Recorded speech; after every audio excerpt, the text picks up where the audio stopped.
Tim gabungan Polresta Jambi menggerebek sebuah lokasi yang diduga selama ini menjadi tempat penyalahgunaan narkoba di kota Jambi.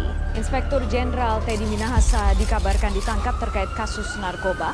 Pada Teddy Minahasa baru ditetapkan sebagai Kepala Polda Jawa Timur menggantikan Niko Afinta. Ditipit Narkoba Bareskrim Polri mengungkap sindikat peredaran gelap narkoba jaringan internasional Freddy Pratama. Freddy Pratama masih berstatus buron sejak 2014 tapi menguasai jaringan narkoba internasional. Halo semuanya, perkenalkan, nama saya Zikra Hafia Azizah dari Program Studi Pendidikan Sosiologi kelas B Universitas Negeri Jakarta dengan nomor induk mahasiswa 14056240062. Pada kesempatan kali ini, saya akan menjelaskan tentang kasus penyalahgunaan narkoba yang terjadi di negara Indonesia. Pertama-tama, saya akan menjelaskan tentang apa itu narkoba. Narkoba adalah zat atau obat-obatan yang tidak boleh sembarangan untuk dikonsumsi dan digunakan, karena dapat mempengaruhi fungsi otak, merubah suasana hati, dan juga menurunkan tingkat kesadaran bagi para penggunanya. Jika seseorang memang diharuskan untuk mengonsumsi obat-obatan tersebut, maka seseorang yang mengkonsumsinya harus berada di bawah pengawasan dokter dan juga harus mengkonsumsinya sesuai dengan dosis yang telah dianjurkan. Kemudian, narkoba menjadi obat-obatan yang dikategorikan sebagai obat-obatan terlarang karena banyaknya kasus yang ditemukan terkait penyalahgunaan narkoba sebagai obat yang dikonsumsi tanpa pengawasan dokter dan juga dengan dosis yang tidak diukur. Narkoba itu sendiri malah digunakan oleh banyak individu dengan tujuan untuk mencari ketenangan dan juga sebagai pelampiasan dari stres yang mereka alami karena masalah-masalah yang mereka hadapi di kehidupan mereka.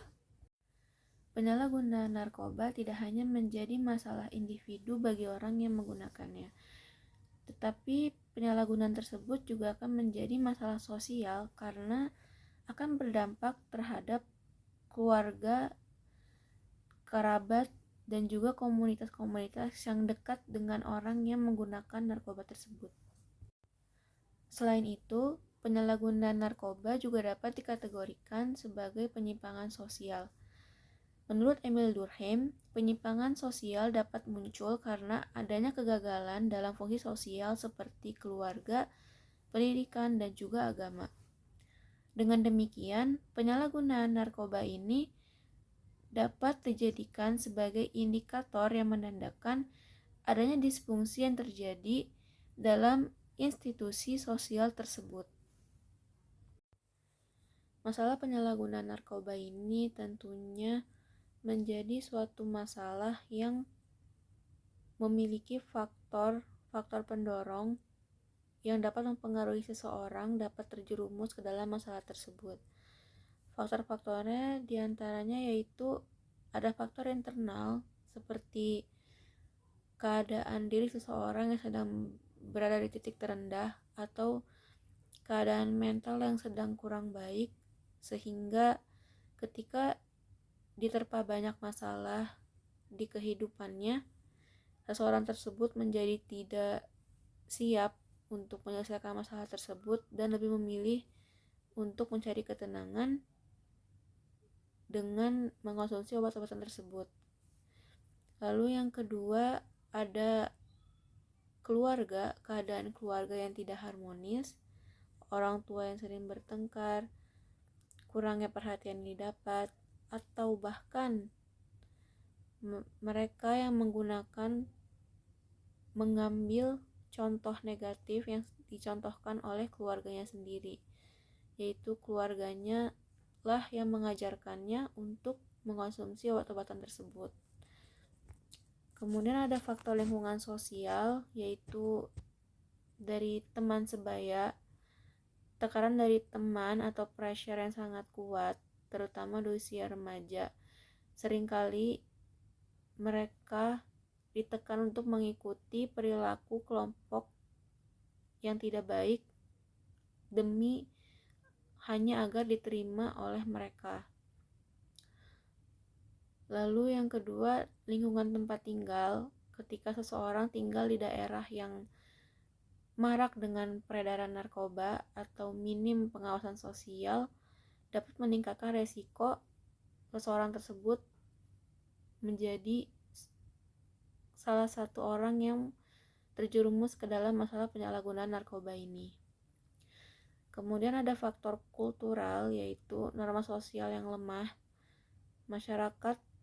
Di masyarakat yang nilai moral dan sosialnya lemah, narkoba bisa dianggap sebagai hal biasa atau bahkan hal yang sudah keren dan sangat diagungi begitu. Dan juga budaya hedonisme, yaitu gaya hidup yang menekan kesenangan instan dan pelarian dari masalah, mendorong penggunaan narkoba, mendorong seseorang untuk menggunakan obat-obatan terlarang tersebut. Kemudian ada faktor struktural, yaitu seperti kemiskinan dan pengangguran. Ketika seseorang ditimpa ketimpangan ekonomi, kemudian menciptakan frustasi dan rasa tidak berdaya yang bisa membuat seseorang mencari pelarian, yaitu melalui narkoba untuk mencari ketenangan. Lalu kurangnya akses terhadap pendidikan dan informasi. Karena minimnya edukasi yang diterima mengenai bahaya narkoba, itu juga dapat menjadi penyebab seseorang dapat terjerumus ke dalam masalah tersebut. Lalu ada juga labeling, yaitu teori labeling dari sosiologi. Seseorang yang sudah pernah terlibat narkoba bisa mendapat cap buruk dari masyarakat atau label negatif, sehingga semakin merasa terasingkan dan justru akan berpotensi untuk kembali ke jalan yang salah, yaitu kembali mengkonsumsi narkoba tersebut. Selain faktor-faktor tersebut, tentunya ada pula solusi-solusi yang dapat digunakan untuk menekan angka peningkatan jumlah kasus penyalahgunaan narkoba, yaitu dapat mengurangi kesenjangan sosial di masyarakat agar masyarakat merasa dirangkul dan tidak ada lagi yang merasa terasingi. Yang kedua, dapat dilakukan peningkatan lapangan pekerjaan terutama bagi para generasi muda agar mereka lebih produktif dan tidak memiliki waktu untuk memikirkan hal-hal negatif seperti ingin mencoba menggunakan obat-obatan terlarang.